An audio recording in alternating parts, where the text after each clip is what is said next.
ഇന്ന് ഒരു new born baby, ഒരു പുതിയ ബേബിയെ കുളിപ്പിക്കുന്നതുമായി ബന്ധപ്പെട്ട കുറച്ച് ഡിസ്കഷൻസ് ആണ്.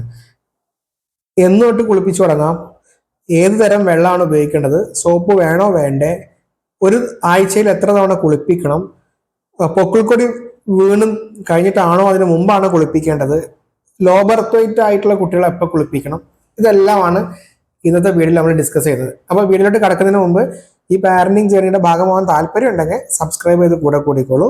അപ്പോൾ നമുക്ക് നേരെ വീഡിയോയിലോട്ട് കടക്കാം. അപ്പം എന്ന് തൊട്ടാണ് അല്ലെങ്കിൽ എന്നാണ് ഒരു കുഞ്ഞിനെ കുളിപ്പിച്ച് തുടങ്ങേണ്ടത്? അമേരിക്കൻ അക്കാദമി ഓഫ് പീഡിയാട്രിക്സ് പറയുന്നത് ഏറ്റവും നല്ലത് ഒരു കുഞ്ഞിന്റെ പൊക്കിൾക്കൊടി വീണതിന് ശേഷം കുളിപ്പിക്കുകയാണ് എന്നാണ്. പക്ഷെ WHO പറയുന്നത് നിങ്ങൾക്ക് വേണമെന്നുണ്ടെങ്കിൽ ഒരു കുഞ്ഞ് ജനിച്ച 6 മണിക്കൂർ കഴിഞ്ഞ് 6 മണിക്കൂറിന് ശേഷം എപ്പോൾ വേണമെങ്കിലും കുളിപ്പിക്കാം. പക്ഷെ ഏറ്റവും നല്ലത് 24 മണിക്കൂറെങ്കിലും വെയിറ്റ് ചെയ്യണമെന്നാണ്. അപ്പൊ നമ്മുടെ നാടുകളിൽ പൊതുവേ നമ്മൾ ഫോളോ ചെയ്ത് പോരുന്നത് പൊക്കിൾക്കൊടി വീണതിന് ശേഷം കുളിപ്പിക്കുക എന്നുള്ളതാണ്.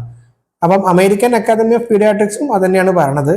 അപ്പം അങ്ങനെ പൊക്കിൾക്കൊടി വീഴുന്നത് വരെ നമ്മൾ എന്ത് ചെയ്യണം? നമുക്ക് കുഞ്ഞിന് സ്പഞ്ച് ബാത്ത് കൊടുക്കാം. അതെങ്ങനെയാ? ഇതുപോലെ ചൂടുള്ള വെള്ളത്തിൽ മുക്കിയെടുത്ത സ്പോഞ്ചോ അല്ലെങ്കിൽ അതുപോലത്തെ സാധനം എടുത്ത് പിഴിഞ്ഞ് അത് വെച്ച് തുടച്ചു കൊടുക്കാം. അതാണ് ഈ പൊക്കിൾക്കൊടി വീഴുന്നത് വരെ ഏറ്റവും നല്ലത്. ഇനി അടുത്തൊരു ചോദ്യം വരും,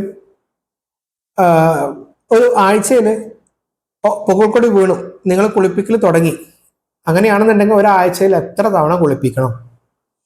ആദ്യമേ മനസ്സിലാക്കുക, ന്യൂ ബോൺ ബേബീസിന്റെ അല്ലെങ്കിൽ ആദ്യത്തെ 1-2 മാസത്തിലൊക്കെ പ്രായമുള്ള കുഞ്ഞുങ്ങളെ സംബന്ധിച്ച് ആഴ്ചയിൽ എല്ലാ ദിവസവും കുളിപ്പിക്കേണ്ട ആവശ്യമില്ല.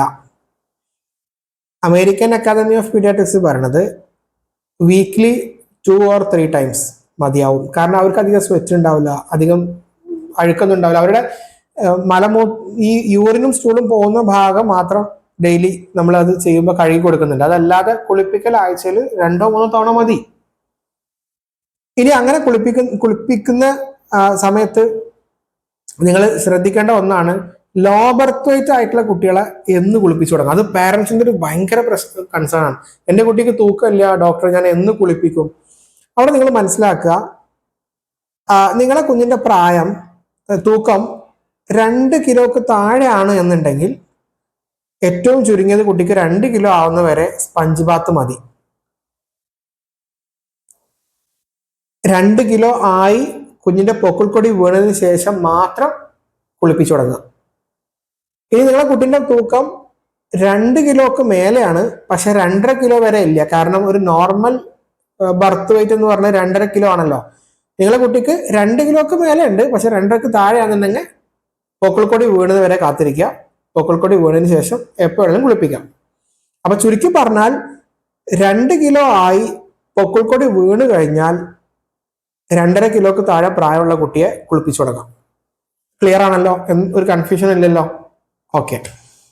ഇനി നമുക്ക് കുളിപ്പിക്കുന്നതുമായി ബന്ധപ്പെട്ട കണ്ടീഷൻസ് ഒന്ന് നോക്കാം. എങ്ങനെയായിരിക്കണം? ഒന്നാമത്തെ കാര്യം, എപ്പോഴും ഒരു ന്യൂ ബോൺ ആണെന്നുണ്ടെങ്കിൽ എപ്പോഴും ഒരു ക്ലോസ്ഡ് റൂം ആവുക. അവരുടെ ആദ്യത്തെ 30 ദിവസം കഴിഞ്ഞാൽ ഇതൊന്നും വേണമെന്നില്ല, പക്ഷെ ആദ്യത്തെ 30 ദിവസമെങ്കിലും നിങ്ങളൊരു ക്ലോസ്ഡ് റൂമിൽ കുളിപ്പിക്കാൻ ശ്രമിക്കുക. എന്ന് വെച്ചാൽ ഓപ്പൺ സ്പേസ് ആവാതിരിക്കുക, എയർ ഇങ്ങനെ പാസ് ചെയ്യുന്ന സ്ഥലം ആവാണ്ടിരിക്കുക എന്നാണ് അത് ഉദ്ദേശിക്കുന്നത്. രണ്ടാമത്തെ കാര്യം, ടെമ്പറേച്ചർ. ആ കുളിപ്പിക്കാൻ എടുക്കുന്ന വെള്ളം 37 നമ്മുടെ ബോഡി ടെമ്പറേച്ചറിന് അത്ര ഉള്ളതായിരിക്കണം. അപ്പൊ നിങ്ങൾക്ക് തെർമോമീറ്റർ ഒന്നും ഇല്ലെങ്കിൽ മെഷർ ചെയ്യാൻ പറ്റൂല. മെഷർ ചെയ്യുകയാണെങ്കിൽ 37 ഡിഗ്രി നമ്മുടെ ബോഡി ടെമ്പറേച്ചർ ഒക്കെയാണ് അവർ പറയണത്. പക്ഷെ അതിന് നമുക്ക് ഏറ്റവും എളുപ്പമുള്ള വഴി അതല്ല. നിങ്ങൾ വെള്ളം എടുത്തതിന് ശേഷം നിങ്ങളുടെ കൈ മുക്കി നോക്കുക. നിങ്ങൾക്ക് ഒരു അഫോർഡബിൾ ആണ് എന്ന് തോന്നുന്ന, അല്ലെങ്കിൽ നമുക്ക് സഹിക്കാൻ പറ്റുന്ന ചൂടാണെന്നുണ്ടെങ്കിൽ അതിൽ കുഞ്ഞിനെ കുളിപ്പിക്കാം. പിന്നെ അങ്ങനെ കുളിപ്പിക്കുമ്പോൾ എത്ര സമയം? വിത്തിൻ 5 to 10 minutes കൊണ്ട് നിങ്ങൾ കുളിപ്പിച്ച് കഴിയാൻ ശ്രമിക്കണം. അതിനേക്കാൾ കൂടുതൽ വെള്ളത്തിൽ ഇട്ട് കുഞ്ഞിനെ കുളിപ്പിക്കേണ്ട ആവശ്യമില്ല. പക്ഷെ അവിടെ തന്നെ അമേരിക്കൻ അക്കാദമി ഓഫ് പീഡിയാട്രിക്സിന്റെ ഒരു പാരന്റിങ് ഗൈഡ് ലൈൻസിൽ പാരന്റിങ് ആർട്ടിക്കിളിൽ അവർ പറയുന്നുണ്ട്, ഒരു 5-10 മിനിറ്റ് നിങ്ങൾ കുളിപ്പിച്ചു, പക്ഷെ ആ കുളിപ്പിച്ചതിന് ശേഷം കുട്ടി ഭയങ്കര അത് എൻജോയ് ചെയ്യുന്നുണ്ട്, കളിക്കുകയാണ്. പ്രത്യേകിച്ച് ആദ്യത്തെ 2-3 ആഴ്ച കഴിഞ്ഞാൽ ഭയങ്കര കളിയാണ് വെള്ളത്തിൽ കിടന്നിരുന്നുണ്ടെങ്കിൽ നിങ്ങൾക്ക് വീണ്ടും കുട്ടി അതിൽ കുറച്ചും കൂടെ നേരം ഇരുത്താം, കുട്ടി അത് എൻജോയ് ചെയ്യുന്നുണ്ടെങ്കിൽ. അങ്ങനെ പറയുന്നുണ്ട്. അപ്പൊ ആദ്യത്തെ ഒരു 2-3 ആഴ്ച കഴിഞ്ഞിട്ട് കുട്ടി ആ കുളി ഉള്ള ടൈം ഭയങ്കരമായിട്ട് എൻജോയ് ചെയ്യുന്നുണ്ടെങ്കിൽ നിങ്ങൾക്ക് കുറച്ച് സമയം എക്സ്റ്റെൻഡ് ചെയ്യാം. അതുപോലെ തന്നെ ഒരു കാര്യമാണ്, സോപ്പ് വേണോ, അങ്ങനെ കുളിപ്പിക്കുമ്പോൾ സോപ്പ് വേണോ വേണ്ടേ. സോപ്പിനെ കുറിച്ച് പറയണത് ആദ്യ നാളുകളിൽ 1-2 മാസം സോപ്പ് വേണമെന്ന് ഒരു നിർബന്ധവും ഇല്ല. ഇനി അഥവാ നിങ്ങൾക്ക് സോപ്പ് ഉപയോഗിക്കണമെങ്കിൽ ബേബീസിന്റെ pH അസിഡിക് pH വരുന്നത്, അതായത് 5.5 ഒക്കെ pH വരുന്ന ബേബി സോപ്പുകൾ മാത്രം ഉപയോഗിക്കുക. അത് കുറച്ച് അളവിൽ മാത്രം മതി. സോപ്പിനേക്കാൾ എപ്പോഴും ലിക്വിഡ്സ് ഉണ്ട്. അതാണ് ഇന്ത്യൻ അക്കാദമി ഓഫ് പീഡിയാട്രിക്സ് ഒക്കെ പ്രിഫർ ചെയ്യുന്നത്. നമ്മുടെ കുളിപ്പിക്കുന്ന ലിക്വിഡ്സ് കിട്ടാറുണ്ട്, അത് ആണ് പ്രിഫർ ചെയ്യുന്നത് സോപ്പിനേക്കാൾ. അതിനെക്കുറിച്ച് ഈ സ്കിൻ കെയറിന്റെ കാര്യത്തിൽ അവർ പറയുന്നുണ്ട്. ഇപ്പം ഈ സോപ്പ് പോലെ തന്നെ ഉള്ള കുറച്ച് ലിക്വിഡ്സ് ഉണ്ടല്ലോ, ക്ലെൻസേഴ്സ്, അതാണ് ബെസ്റ്റ്. പിന്നെ നമ്മുടെ ഈ ഡ്രൈ സ്കിൻ ഒക്കെ ഉള്ള കുട്ടികളാണെങ്കിൽ സിന്തറ്റിക് സോപ്പുകൾ കിട്ടും. അതായത് സിന്തറ്റിക് ഡിറ്റർജൻസ് എന്ന് പറയുന്ന സിന്തറ്റ് സോപ്പുകൾ ഉണ്ട്, സിന്തറ്റ് ബാർസ്. പക്ഷെ ഭയങ്കര എക്സ്പെൻസീവ് ആണ്. അത് ഡ്രൈ സ്കിൻ ഒക്കെ ഉള്ള കുട്ടികൾക്ക് ആ ട്രീറ്റ്മെന്റിന്റെ ഭാഗമായിട്ട് പറയുന്ന കാര്യമാണ്. അതുകൊണ്ട് എല്ലാ കുട്ടികൾക്കും അത് വേണ്ട. നിങ്ങളിപ്പോൾ ക്ലെൻസേഴ്സ്, ലിക്വിഡ് ആയിട്ടുള്ള ക്ലെൻസേഴ്സ് എടുത്ത് കുറച്ചെടുത്ത് ഒന്ന് പതപ്പിക്കുക, കഴുകി, അത്ര മതി. ഇനി അത് എങ്ങനെ കുളിപ്പിക്കാം അല്ലെങ്കിൽ ആ കുട്ടീനെ എങ്ങനെ വെക്കാം, അത് നമുക്കൊരു ഡെമോൺസ്ട്രേഷൻ വീഡിയോ ആയിട്ട് ചെയ്യാം. അപ്പോൾ അത് നിങ്ങൾ മനസ്സിലാക്കേണ്ട കാര്യം, നിങ്ങൾ എപ്പോഴും ഒരു കെയർ ടേക്കറെ ഡിപ്പെൻഡ് ചെയ്യാതെ ഈ വക കാര്യങ്ങളൊക്കെ മനസ്സിൽ വെച്ച് ഈ ഡെമോൺസ്ട്രേഷൻ വീഡിയോ കണ്ടിട്ട് നിങ്ങൾ സ്വന്തമായിട്ട് കുളിപ്പിക്കാൻ ട്രൈ ചെയ്യാം. അപ്പൊ നമുക്ക് വരുന്ന ദിവസങ്ങളിൽ ഡെമോൺസ്ട്രേഷൻ വീഡിയോ ചെയ്യാം.